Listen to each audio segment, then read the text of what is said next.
محترم و مکرم عزیز علماء کرام، صلحاء اعظام، مدرسے کے عزیز طلباء، پردے میں بیٹھنے والی محترمہ ماؤں، بہنوں، بیٹیوں، اور بڑے ہی صاحب نسبت حضرت مولانا پیر طریقت راہبر شریعت حضرت مولانا مفتی ذبیح اللہ مہران صاحب دامت برکاتہم اور ان کے والد گرامی یہاں تشریف فرما ہے، اور رفقاء کرام، جمعرات کی مبارک رات ہے اور قبولیت کی رات ہے۔ رسول مکرم شفیع اعظم خاتم النبیین صلی اللہ علیہ وسلم، سب کہیں صلی اللہ علیہ، درود شریف کے اندر کنجوسی نہ کریں، اونچی آواز سے کہیں صلی اللہ علیہ،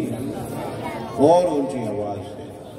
اور کنجوسی نہ کریں درود شریف میں، کہنا نہ پڑے، اور مکمل درود شریف پڑھیں صلی اللہ علیہ وآلہ وسلم، وآلہ کو بھی شامل کیا کریں۔ آپ نے ارشاد فرمایا کہ روشن دن اور روشن رات میرے اوپر کثرت سے درود شریف پڑھا کرو۔ پھر آپ صلی اللہ تعالی علیہ وسلم نے تشریف فرمائی کہ روشن رات سے مراد یہ جمعے کی رات ہے۔ ابھی یہ جو مغرب کا سورج غروب ہونے سے شروع ہوئی ہے اور کل شام جمعے کا سورج غروب ہونے تک یہ لمحات اور یہ مبارک گھڑیاں رہیں گی۔ آپ علیہ السلام نے ارشاد فرمایا کہ روشن رات اور روشن دن میرے اوپر کثرت سے درود و سلام پڑھا کرو، اور پھر تشریف فرمائی کہ روشن رات سے مراد جمعے کی رات ہے اور روشن دن سے مراد جمعے کا دن ہے۔ لہذا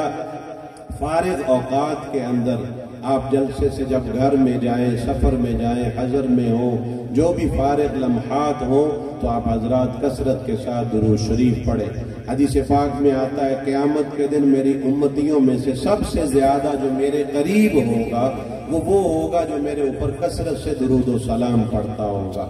ان اول الناس بی یوم القیامت اکثرهم علی صلاۃ، حدیث پاک ہے کہ روز قیامت میرے امتیوں کے اندر سب سے زیادہ جو میرے نزدیک ہوگا، میرا پیارا ہوگا، میرے دامن رحمت سے لپٹا ہوگا، وہ کون ہے جو کثرت سے میرے اوپر درود و سلام پڑھتا ہوگا۔ اس حدیث کی تفسیر میں محدثین نے لکھا ہے کہ اکثرہم سے 3 درجات مراد ہے، کہ 3 درجات ہیں۔ اکثرہم کی تفسیر میں محدثین نے لکھا ہے ایک سب سے ہلکا درجہ ہے اور ایک درمیانہ درجہ ہے اور ایک سب سے اعلیٰ ترین درجہ ہے۔ بات کو توجہ سے سنیں گے تو انشاءاللہ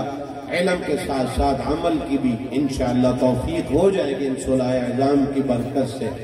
تو ایک ہے سب سے ہلکا درجہ، ایک درمیانہ درجہ اور ایک سب سے اعلیٰ ترین درجہ۔ محدثین نے لکھا ہے کہ جو مسلمان ایک دن کے اندر 300 دفعہ درود شریف پڑھ لے اس کو بھی قیامت کے دن پیغمبر دو عالم صلی اللہ علیہ وسلم کا ساتھ نصیب ہو جائے گا۔ اور فرمایا اس سے اعلیٰ ترین درجہ یہ ہے کہ ایک دن کے اندر ایک امتی 1000 دفعہ نبی پاک صلی اللہ تعالی علیہ وسلم پر درود و سلام پڑھے گا تو وہ بھی قیامت کے دن نبی پاک صلی اللہ تعالی علیہ وسلم کے دامن رحمت سے لپٹ کر جنت کا داخلہ اس کو مل جائے گا۔ اور اعلیٰ ترین درجہ یہ ہے، اکثر ان کی تفسیر میں محدثین نے لکھا ہے کہ جو مسلمان ایک دن کے اندر 3000 دفعہ درود شریف پڑھے تو انشاءاللہ اس کو روز قیامت نبی پاک صلی اللہ تعالی علیہ وسلم کا دامن رحمت نصیب ہوگا۔ اس لیے یہ روشن رات ہے، مبارک رات ہے، بغیر کہے ہی زبان کے اوپر سجا رہے صلی اللہ علیہ، سب پڑھے صلی اللہ علیہ وآلہ وسلم۔ ہمارے حضرت ہزاروی رحمت اللہ تعالی فرمایا کرتے تھے اور ان کا نعرہ تھا، فرماتے تھے ہر مرض کی دوا صلی، کیا فرماتے تھے؟ ہر مرض کی دوا، ہر مرض کی دوا، اونچی آواز، ہر مرض کی دوا، ہر مرض کی دوا، ہر قرض کی دوا صلی علیہ۔ آج اگر فلسطین کے اندر مسلمانوں پر ظلم ہو رہا ہے تو اس کے لیے ہر مسلمان کسی نہ جس بھی حیثیت میں زندگی گزار ہے اس کو چاہیے کہ اس حیثیت کے اندر اپنے کام سے پیچھے نہ رہے۔ اگر وہ تحریر کے ذریعے تو تحریر فلسطینیوں کے لیے وقف کر دے، تقریر کا فن ہے تو تقریر کو ان کے لیے وقف کر دے، اور اسی طرح مسلمانوں کے پاس دعا ایک بہت بڑا ہتھیار ہے. حدیث پاک ہے وضو اور دعا یہ مسلمان کا ایک قیمتی ہتھیار ہے.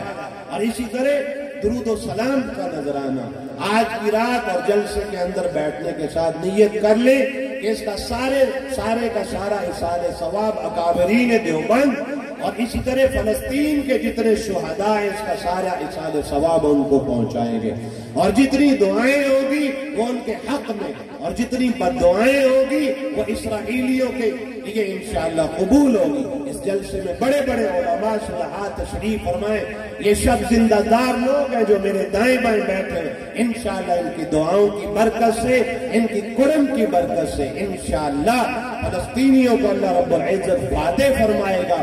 اور اللہ رب العزت نے جیسے جنگ بدر و احد حنین کے اندر اپنے فرشتوں کے ذریعے محمد عربی صلی اللہ تعالی علیہ وسلم کی امت کی لاج رکھی تھی, ہمیں آج بھی وہی یقین ہے اللہ رب العزت کی قدرت پر کہ اللہ کے فرشتے اترے ہوئے اور اتر رہے ہیں اور وہ قطار در قطار فلسطینیوں کی مدد کے اندر میدان میں اترے ہوئے. اور فلسطینیوں کے ہاتھ میں انشاءاللہ اگر روڑا بھی آئے گا پتھر بھی آئے گا تو اللہ رب العزت مسلمان کے اندر جو استقامت اور یقین اور دعا ہے اس روڑے اور وٹے کو بھی اللہ رب العزت بارود بنا دیں گے سب کا انشاءاللہ. اس لیے درود شریف کثرت کے ساتھ پڑھیں. ایک روایت سنیے گا, ہمارے حضرت قاری طیب صاحب رحمۃ اللہ علیہ نے ایک حدیث پاک نقل کی ہے. فرمایا حضرت فرماتے کہ جب قیامت کا دن ہوگا, میری طرف توجہ رکھے گا, فرمایا جب قیامت کا دن ہوگا ایک مسلمان آئے گا, اس کے اعمال کا وزن ہوگا. جب اعمال کا وزن ہوگا تو اس کی نیکیاں کم پڑ جائیں گی, نیکیاں کم پڑ جائیں گی, اور اسی طرح اس کے جو گناہ ہیں وہ زیادہ ہو جائیں گے. اور اس سے پہلے حضرت قاری طیب صاحب رحمۃ اللہ علیہ محتمم دارالعلوم دیوبند تھے, انہوں نے ایک اور حدیث پاک بھی نقل فرمائی ہے, وہ بھی میں آپ حضرات کو ذوق اور شوق دلوانے کے لیے سناؤں گا. حضرت فرماتے ہیں کہ جب قیامت کا دن ہوگا, میدان محشر قائم ہوگا, اللہ جل شانہ کی طرف سے ایک اعلان ہوگا, یا محمد ادخل فی الجنہ, اے محمد آئیے اور جنت آپ کے انتظار میں آئیے اور جنت میں داخل ہو جائیے. فرمایا جب میدان محشر کے اندر یہ اعلان ہوگا یا محمد آئیے جنت میں داخل ہو جائیے, تو اللہ کے پیغمبر صلی اللہ تعالی علیہ وسلم کی امت بھی میدان محشر کے اندر موجود ہوگی. جس کا نام محمد ہوگا یا جس کے نام کے شروع میں محمد ہوگا وہ سمجھے گا کہ شاید اللہ رب العزت نے مجھے کہا آؤ بھی سارے محمدی جنت میں داخل ہو جاؤ. آپ علیہ السلام بھی اٹھیں گے, اور جس کا نام محمد ہوگا, محمد احمد ہوگا, محمد بشیر ہوگا, حضرت قاری طیب صاحب رحمۃ اللہ علیہ فرماتے وہ سارے کے سارے جب جنت کی طرف جا رہے ہوں گے تو فرشتے اللہ رب العزت سے عرض کریں گے, اے مالک یہ اعلان تو آمنہ کے در یتیم خاتم النبیین صلی اللہ تعالی علیہ وسلم کی ذات اقدس کے لیے تھا, لیکن ان کے امتی بھی ساتھ ہی جنت میں جا رہے ہیں. اللہ رب العزت ارشاد فرمائیں گے نام محمد کی برکت کی وجہ سے جس کا نام محمد کے ساتھ نسبندگی ہے سب کے لیے جنت کا دروازہ. آپ سارے محمدی ہیں, اس لیے اپنے بچوں کا نام اللہ کے پیغمبر صلی اللہ تعالی علیہ وسلم کے جو پسندیدہ نام ہے ان ناموں پر رکھو. ایک کتاب کے اندر میں نے پڑھا, حضرت مولانا یونس بٹ صاحب دامت برکاتہ مہاجر مدنی ہے اور مدینہ پاک میں اس وقت بھی موجود ہے. انہوں نے حج عمرے پر ایک کتاب لکھی اور اس کے اندر ایک حدیث پاک لکھی درود شریف کے متعلق. فرمایا جب قیامت کا دن ہوگا ایک امتی آئے گا اور اس کے اعمال کا وزن ہو رہا ہوگا, نیکیاں تھوڑی ہو جائے گی اور گناہ زیادہ ہو جائے گا. اب وہ پریشان ہوگا کہ شاید میرے لیے جہنم کا فیصلہ ہو جائے گا کیونکہ میری نیکیاں کم ہے اور گناہ زیادہ ہے. لیکن اچانک میزان عمل پر ایک نورانی شخصیت آئے گی اور جب وہ تشریف فرما ہوں گے تو ان کے ہاتھ میں کاغذ کا ایک چھوٹا سا ٹکڑا ہوگا اور وہ کاغذ کا ٹکڑا اس نیکی والے پلڑے میں ڈال دیں گے. جب نیکی والے پلڑے کے اندر وہ کاغذ کا ٹکڑا جائے گا تو وہ جو امتی اپنے آپ کو سمجھے گا کہ اب میرے لیے جہنم کا فیصلہ ہو چکا ہے. تو حضرت فرماتے ہیں کہ جیسے ہی کاغذ کا ٹکڑا اس کی نیکیوں والے پلڑے کے اندر آئے گا تو اس کی نیکیاں بڑھ جائیں گی اور گناہ کم ہو جائیں گے. اب وہ جو ہستی آئے گی اور ترازو کے اندر وہ ٹکڑا ڈالیں گے، یہ امتی ان کی طرف چلا جائے گا اور جا کر کہے گا من انت، آپ کون ہیں، آپ کون ہیں؟ تو حضرت نے کتاب میں لکھا کہ وہ فرمائیں گے انا محمد النبی کا صلی اللہ علیہ وآلہ وسلم، میں تیرا نبی حضرت محمد صلی اللہ تعالی علیہ وسلم ہوں۔ پھر یہ امتی کہے گا یا رسول اللہ صلی اللہ تعالی علیہ وسلم، آپ کا احسان میرے اوپر کہ میں جہنم میں جا رہا تھا، لیکن آپ کی برکت کی وجہ سے جنت کا فیصلہ ہو چکا ہے، لیکن مجھے ایک بات کی تشریف فرما دیجئے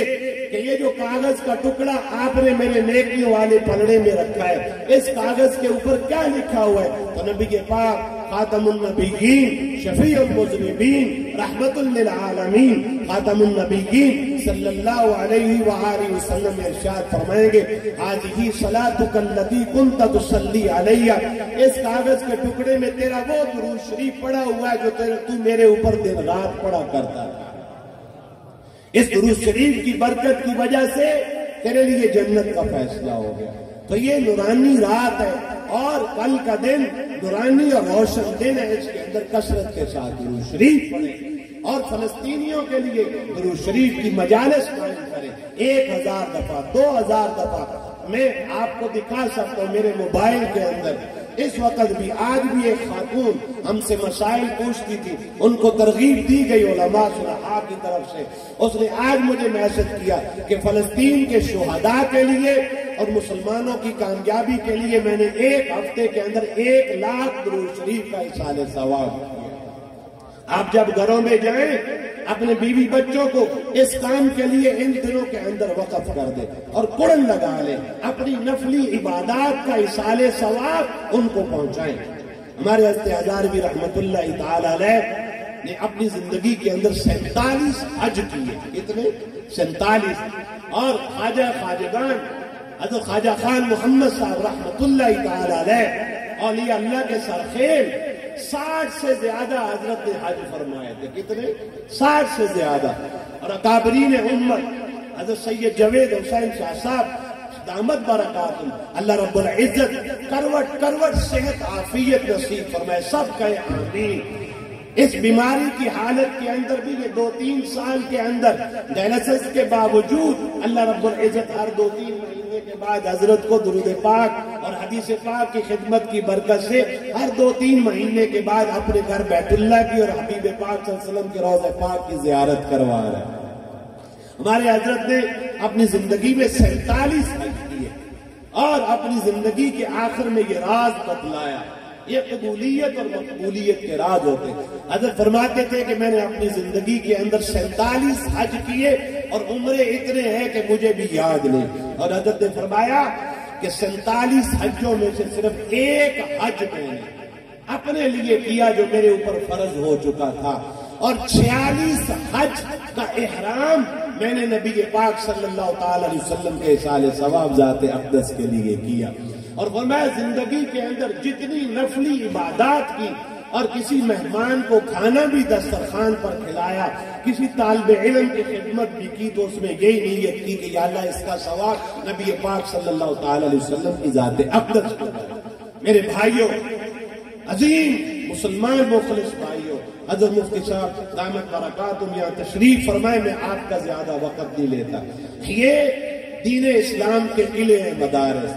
آج یہ طلباء کی دستار بندی ہے، اور جس دن طلباء کی دستار بندی ہوتی ہے، ہمارے لیے ہماری زندگی کے اندر سب سے زیادہ جو خوشی کا دن ہوتا ہے طلباء کے لیے، وہ یہ دن ہوتا ہے جس دن ان کے سروں کے اوپر اولیاء اعظام، اساتذہ کرام اور والدین ان کے سر کے اوپر پگڑیے باندھتے، اور یہ باقاعدہ حدیث پاک سے ثابت ہے۔ اللہ کے پیغمبر صلی اللہ تعالی علیہ وسلم کی کئی احادیث میں آیا کہ جب پیغمبر دو عالم صلی اللہ تعالی علیہ وسلم کسی کے اوپر بھاری ذمہ داری ڈالتے،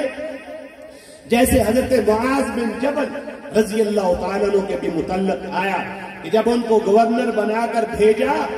تو ایک بھاری ذمہ داری تھی، تو پیغمبر دو عالم صلی اللہ تعالی علیہ وسلم نے ایک پگڑی منگوائی اور برکت کے لیے حضرت معاذ بن جبل رضی اللہ تعالیٰ عنہ کے سر مبارک کے اوپر باندھی۔ تو یہ خوشی کا دن ہوتا ہے۔ یاد رکھیں یہ دین اسلام کے قلعے، اور قرآن مجید کے اندر اللہ جل شانہ نے پیغمبر دو عالم خاتم النبیین صلی اللہ تعالی علیہ وسلم کے جو مقاصد بعثت رسالت کا تذکرہ کیا ہے قرآن مجید کی 3 آیات میں، ایک پارہ نمبر 1 سورہ بقرہ کے اندر، اور اسی طرح سورہ آل عمران کے اندر بھی، اسی طرح سورۃ الجمعہ کے اندر بھی 3 آیات کے اندر قرآن مجید میں اللہ جل شانہ نے نبی پاک صلی اللہ تعالی علیہ وسلم کی ذات اقدس کو اس دنیا میں بھیجنے کے جو مقاصد تھے، بعثت کے جو مقاصد تھے، ان کا تذکرہ فرمایا۔ وہ 4 مقاصد ہیں، اور الحمدللہ ختم نبوت کے صدقے اس خیر امت کے یہ چنے ہوئے افراد جو آپ کے سامنے دائیں بائیں بیٹھے، ان مقاصد کے اوپر ختم نبوت کے صدقے یہ مدارس کے اندر اللہ رب العزت و کام ان مدارس سے، ان خانقاہوں سے، معرفت کی خانقاہوں سے اللہ رب العزت لے رہے ہیں۔ آپ علیہ السلام کے مقاصد، بعثت کے مقاصد میں سے پہلا مقصد تھا یتلو علیہم آیات، کہ وہ پیغمبر تمہارے اوپر قرآن کی آیات بھی پڑھے گا اور قرآن کی تبلیغ بھی کرے گا۔ وَيُعَلِّمُهُمُ الْكِتَابَ، وہ تلاوت بھی کرے گا، تبلیغ بھی کرے گا، اور اس کتاب اللہ کی تعلیم بھی دے گا۔ کیا کرے گا؟ تلاوت بھی، تبلیغ بھی، اور يُعَلِّمُهُمُ الْكِتَابَ، تعلیم بھی دے گا۔ اور آگے فرمایا وَالْحِكْمَةَ، کہ وہ سنت کی تعلیم بھی دے گا۔ وَيُزَكِّيهِمْ، اس نبی کی ڈیوٹیوں کے اندر، مقاصد بعثت رسالت کے اندر یہ بھی شامل ہے کہ وہ تمہارے دلوں سے کفر، شرک، حسد، بغض، کینہ، منافقت نکال کر اللہ اور اس کے رسول کی اور رسول کے ماننے والوں کی محبت ڈال دے۔ یہ نبی پاک صلی اللہ تعالی علیہ وسلم کی زندگی اور آپ کے بھیجنے کے 4 مقاصد ہیں۔ کتنے؟ سبق یاد کر لیں۔ ایک مقصد تلاوت آیات اور تبلیغ آیات، اور دوسرا تعلیم کتاب، اور تیسرا سنت دانائی کی تعلیم، اور چوتھا تزکیہ نفس۔ حضرت مولانا، ہمارے اکابرین میں سے حضرت مولانا عبد الماجد دریابادی رحمت اللہ نے اس آیت کی عجیب تفسیر لکھی ہے، اور نبی پاک علیہ السلام کی عجیب شان رسالت کو پیش کر کے فرمانے لگے کہ ربنا وابعث فیہم رسولا منہم یتلو علیہم آیاتک،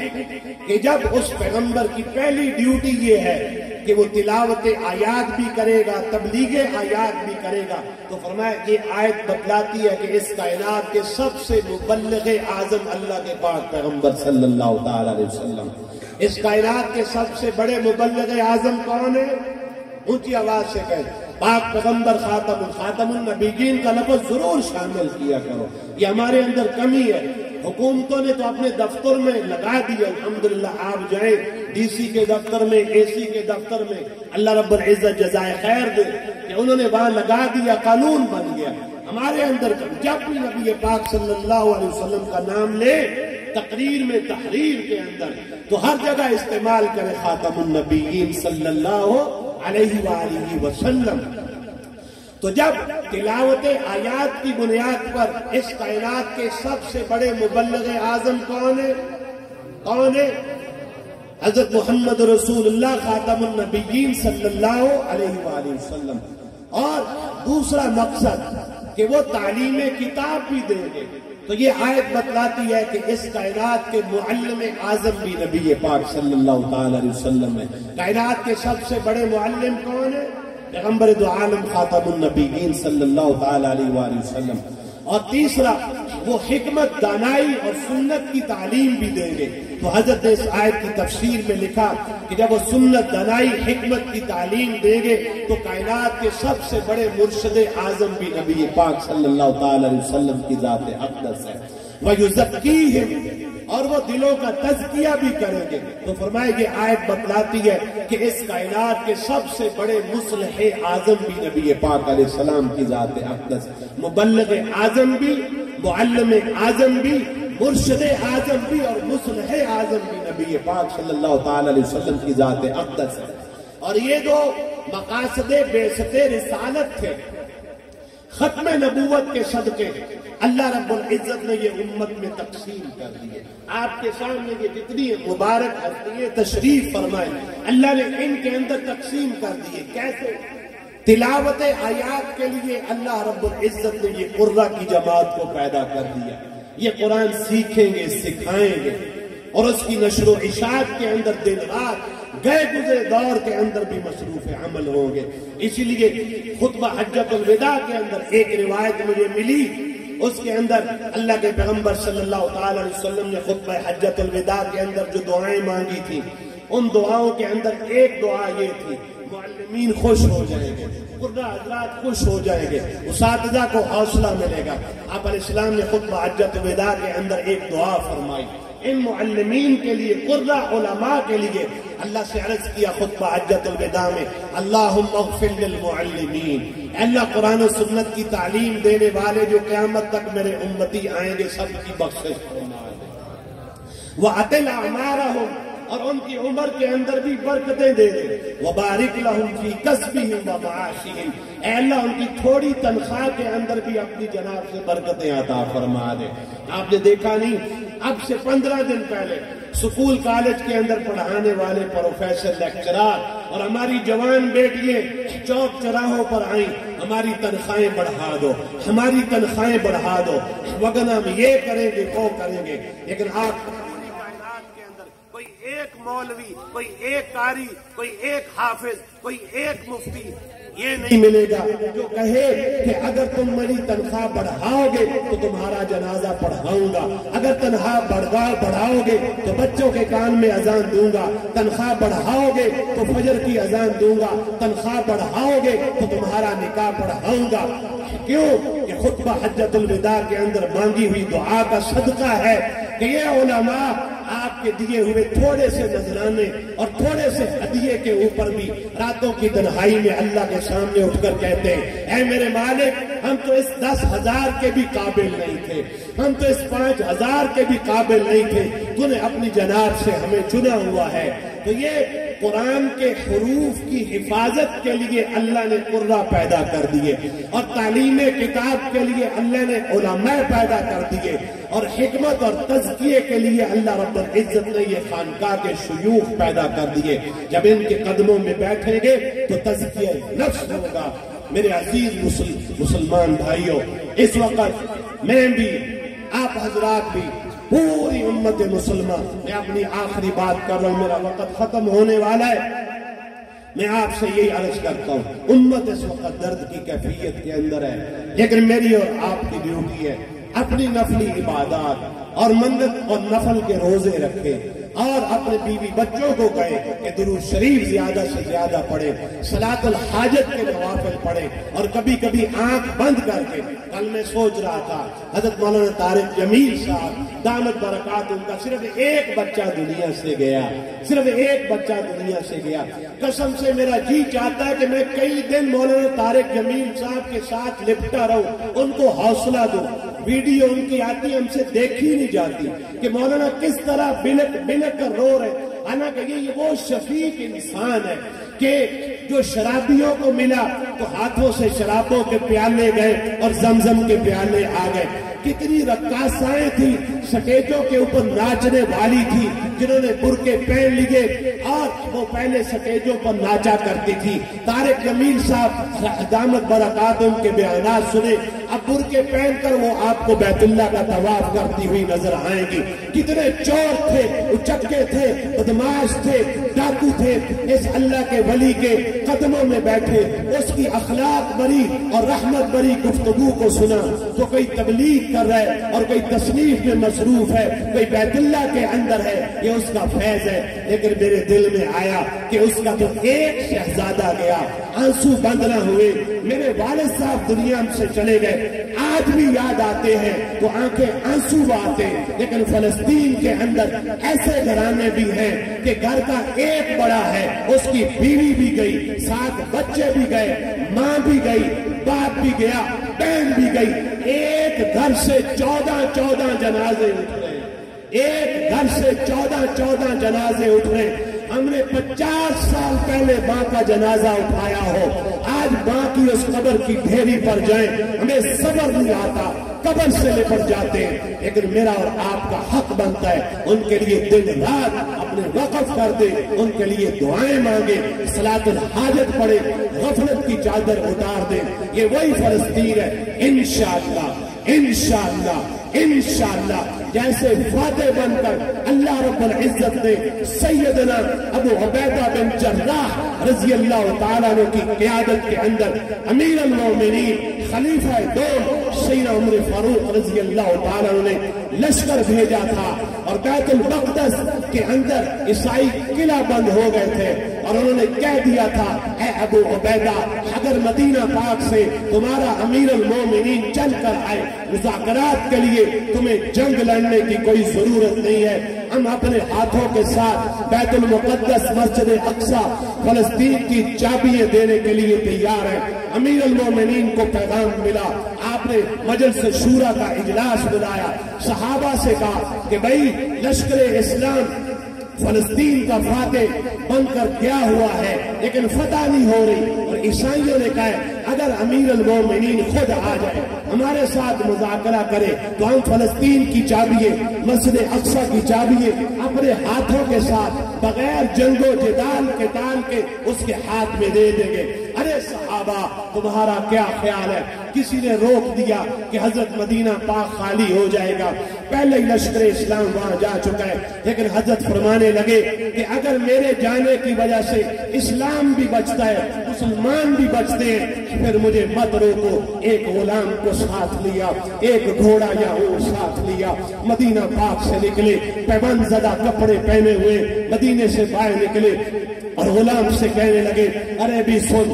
سواری ایک ہے سوار دو ہے، اگر میں اوپر بیٹھوں تو لگام پکڑے فلسطین تک میں ہی اوپر سوار ہوں، یہ تیرے اوپر ظلم ہے، اگر تو سوار رہے اور میں لگام پکڑوں اور فلسطین تک تو اوپر رہے یہ میری ذات پر ظلم ہے، اگر دونوں سواری پر سوار ہو اور فلسطین تک سواری کے اوپر وزن ڈالے یہ سواری کے اوپر ظلم ہے۔ تین منزلیں بنا لیتے، ایک پر میں سوار ہوں گا اور تو لگام پکڑے گا، اگلی منزل پر غلام اوپر ہوگا، امیر المومنین گھوڑے کی لگام پکڑے گا، اور تیسری منزل کے اوپر گھوڑے کو خالی چلائیں گے۔ چنانچہ اس طرح امیر المومنین سیدنا عمر فاروق رضی اللہ تعالیٰ نے فلسطین کا سفر کیا، اور جس وقت فلسطین کے سرحد کے قریب گئے صحابہ نے دو کام کیے۔ ایک کام یہ کیا، پتا تھا علم تھا کہ سادگی کا پہاڑ آ رہا ہے، عاجزی کا پہاڑ آ رہا ہے، امیر المومنین آ رہے ہیں، عجز و انکساری کا پہاڑ آ رہا ہے، اس کے پیوند زدہ کپڑے ہو گئے، ایک کندھے سے دوسرے کندھے تک 12 پیوند، کپڑے کی ٹاکیے نہیں چمڑے کے پیوند لگے ہو گئے۔ ہم ان کے لیے شاہانہ لباس خریدتے ہیں بنواتے ہیں، گھوڑا بھی ان کا کمزور ہوگا، اچھا گھوڑا تیار کیا، اچھا لباس تیار کیا، اور جس وقت فلسطین کی سرحد کے اوپر امیر المومنین سیدنا عمر فاروق رضی اللہ عنہ پہنچے تو صحابہ نے وہ دیا لباس اور گھوڑا سامنے کیا، امیر المومنین نے روکا کہ بھئی نہیں، جس لباس میں آیا ہوں اسی لباس میں جانے دو، جس گھوڑے پر آیا ہوں اسی پر جانے دو۔ لیکن صحابہ رضوان اللہ تعالی علیہم اجمعین نے اصرار کیا تو امیر المومنین نے جب وہ لباس شاہانہ پہن لیا جس کو پہن کر مذاکرات کے لیے اس قلعے کے اندر جانا تھا فاتح بن کر، تو ایسے ابھی گھوڑے پر سوار ہونے لگے تھے، اچانک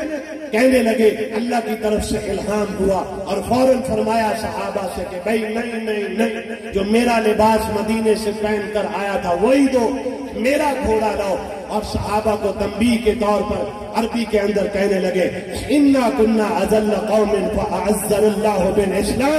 فَمَهْمَا نَطْلُبُ الْعِزَّ بِغَيْرِ مَا أَعَزَّنَا اللَّهُ بِهِ أَذَلَّنَا اللَّهُ۔ ارے صحابہ سن لو، ہم ایک ذلیل قوم تھے، ہمیں کوئی پوچھنے والا نہیں تھا، اسلام کے سبب ہمیں عزت ملی ہے۔ آج اگر ہم عزت کی تلاش کے لیے اسلام کے اصولوں کو پسے پش ڈالتے اور غیروں کی تہذیب سے متاثر ہو کر اسلام کو چھوڑ دیتے ہیں، ہمیں عزت نہیں ملے گی، ہم دوبارہ ذلیل ہو جائیں گے۔ چنانچہ وہی لباس اور وہی گھوڑا، اور جس وقت عیسائی مذاکرات کے لیے آئے کسی کے ہاتھ میں تورات تھی، کسی کے ہاتھ میں انجیل تھی، امیر المومنین اسی پیوند زدہ کپڑوں میں اسی لاغر کمزور سے گھوڑے کے اوپر سوار ہے۔ اب عیسائی پادری آئے انجیل ہاتھ میں اور تورات ہاتھ کے اندر، اور وہ اس طرح کبھی تورات کو دے، میری طرف توجہ، کبھی تورات کو دیکھتے، کبھی امیر المومنین کے ماتھے اور پیشانی کو دیکھتے کہ والذین معہ اشداء علی الکفار رحماء بینہم تراہم رکعا سجدا یبتغون فضلا من اللہ ورضوانا سیماہم فی وجوہہم من اثر السجود ذالک مثلہم فی التوراۃ ومثلہم فی الانجیل۔ پھر ایک انجیل لے کر آیا، اس نے اس میں نشانیاں پڑھی، پھر امیر المومنین کے قد کو دیکھا، کاٹ کو دیکھا، لباس کو دیکھا، داڑھی کو دیکھا، جرت کو دیکھا، روب کو دیکھا، سادگی کو دیکھا، عاجزی کو دیکھا، ماتھے پر بنے ہوئے محراب کو دیکھا، آنکھوں سے نکلے ہوئے آنسوؤں کو دیکھا۔ جب سرخ آنکھوں کو دیکھا تو وہ عیسائی کہنے لگے امیر المومنین ہمارے ساتھ جنگ لڑنے کی کوئی ضرورت نہیں ہے، اللہ نے جو تورات میں لکھوایا تھا تیری نشانی ہے، صحابہ کی نشانی ہے، محمد عربی کے ماننے والوں کی نشانی ہے، اور انجیل میں اللہ نے جو کچھ تمہارے متعلق لکھوایا تھا وہ سارے کا سارا تیرے سراپا حسن و جمال کے اندر پایا جاتا ہے۔ ہماری جرت نہیں ہے کہ تیرے ساتھ ہم جنگ کر سکیں، یہ نے مسجد اقصی فلسطین کی چابی ہے، اور ہم سارے کے سارے تمہارے غلام بن کر زندگی گزاریں گے انشاءاللہ۔ اگر آج امت صحابہ کے نقش قدم پر چلے، انشاءاللہ وہ دن دور نہیں ہے جس وقت قبلہ اول مسجد اقصی کے اندر سب مسلمان انشاءاللہ اسلام کا جھنڈا بلند کریں گے۔ اللہ رب العزت مجھے بھی آپ تمام حضرات کو عمل کی توفیق اور کوشش نصیب فرمائے۔